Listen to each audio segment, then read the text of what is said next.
What's good, peeps? Thanks always for passing by the channel. Much appreciated. Hit that subscribe button if you guys are new. All right, before we talk Canelo versus Kovalev, or should I say Kovalev versus Canelo? Kovalev is the champion. Let's give him his respect.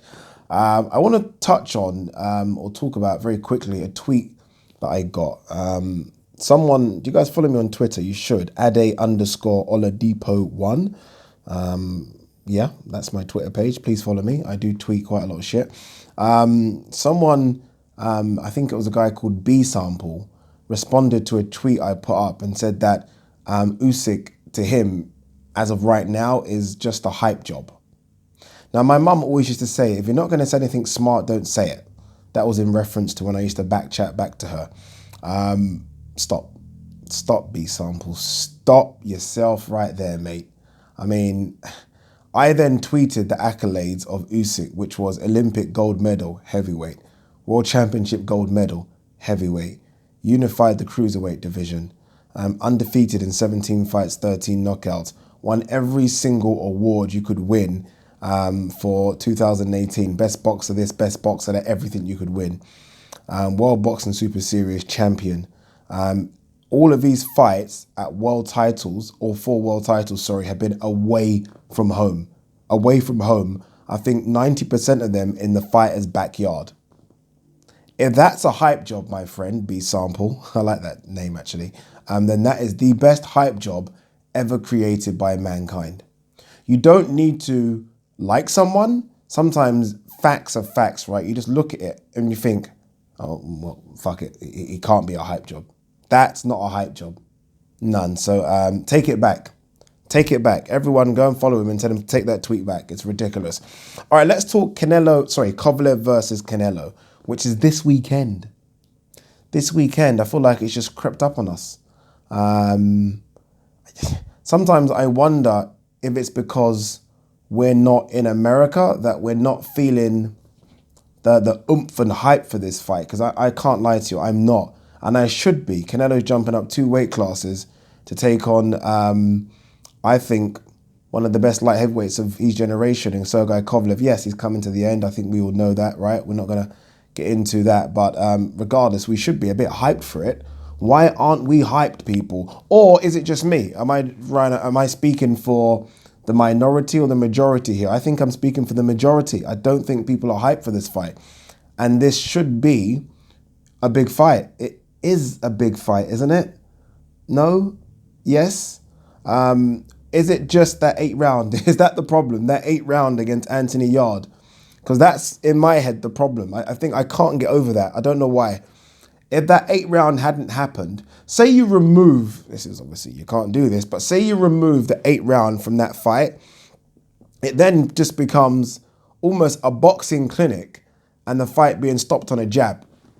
And then you're somewhat hyped.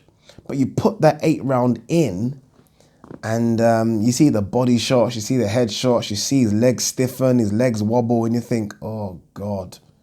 Yeah, and that's the problem I'm having.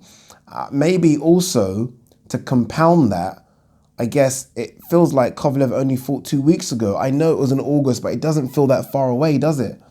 I mean, the benefits, and there are some benefits of it, is that he doesn't have to get in shape. He's already in shape. He's in fighting shape. So it's just a case of, I guess, relaxing for 2 weeks, doing nothing, doing absolutely nothing. Let the body heal completely. And then it's just a case of working on tactics and getting sharp. That's the benefits of fighting back to back like that. But I think because of the 8th round, because it was a hard fight, even fuck the 8th round, regardless, the whole fight was hard, right? I mean, boxing isn't easy. You would like to see someone like that take 3 or 4 months off and then jump back in. Is it 3 or 4 months anyway? I don't know, but you know what I'm saying. I just feel like it should be a longer. I would prefer the fight to have been next year, and then I'd probably be a bit more hyped about it. It being so close to what was a tough fight against Anthony Yarde is what's making me feel like it might be a blowout. I hope it isn't, but it might be. What chances are people giving Kovalev here? Like, realistically, what, you know, I always do this in these kind of fights, percentage-wise, what are you giving Kovalev? I give Kovalev a 35% chance, which is high. I mean, he is the bigger man here. He's got a fantastic, probably has one of the best jabs in boxing. I think if we didn't know that, you know that now. I mean, Golovkin's got a great jab. He's got a great jab. George Groves had a great jab. But I think Kovalev's got one of the best jabs in boxing. So he's got a good jab. He's got championship fight experience, right? I mean, this guy's had a lot of championship fights. He's in fighting shape. But there are, in his recent 4 or 5 fights, we've seen issues. We've seen issues against Alvarez. We saw issues against Yard. We saw issues against Ward. I mean, there's been issues. Canelo looks like a wrecking machine that can't be dented. Honestly, it's just, he doesn't look like he can be dented. Danny Jacobs hit that guy flush. He fucking went boom, boom. And I've heard people say he kind of rolled the punch. I'm sorry, I've seen it from another angle. He didn't. He went boom, boom. Danny Jacobs. Big Danny Jacobs. GGG, supposedly one of the most formidable punchers of his era, hit that guy clean for 24 rounds. He did not budge. I think he budged once with a body shot. So here, he looks like an unmovable object right now, and Kovalev doesn't. So yes, I know there's a size difference. You know, I would like to know, because we always talk and we always hear about this size difference. I'd love to know what they both walk around at. I see Kovalev isn't Bertabiev, is he? He's very wiry. Let's be honest. He's not built like a tank like Bertabiev. Very wiry. I think Canelo walks around at about 190 something. I'd say Kovalev walks around maybe 200. I don't think there's much difference in them in their walking around size. I mean, I really don't. I think Canelo just loses a lot of weight to make the middleweight limit. Hence why he's had a couple of fights now at 168, because that's comfortable for him. So I don't think there's that much difference in natural size now. Obviously, Canelo's coming up from a lower weight class, but now I don't think there's much difference. Everyone's been talking about the body attack. I get what people are saying, but don't be fooled that Yard could hurt him, so automatically Canelo could hurt him. I don't understand that logic at all. Yard is fucking enormous. Enormous, people. Like, Yard's back's like that. Yard's a big, big guy. Almost looks a bit like a bodybuilder. He's a very strong guy. Canelo is nowhere near as strong as Anthony Yard. And Kovalev, although just about, stood up to Yard's punches. Stood him up. Yard hit him flush to the body a couple of times and headshots. And Kovalev didn't go down. He wobbled. He was nearly going down, but he didn't. He stayed upright. So, I don't know. I don't think it's as easy as Canelo hits him, he's going to hurt him. I mean, Julio Cesar Chavez didn't go down. Jacobs didn't go down. GGD didn't. So, you know what I mean? So, Canelo's not exactly rolling people over easy. He's not doing that. Yeah, Rocky Fielding, but Rocky Fielding's not an elite fighter. So, I don't know. I give him a 35% chance, Kovalev. I will favour Canelo, which is strange, right? Favouring the guy that's jumping 2 weight classes, very rare. But I do favour him. But I wouldn't be shocked if Kovalev, A, went the distance. That wouldn't shock me. And lost it on a dubious decision. That wouldn't shock me either.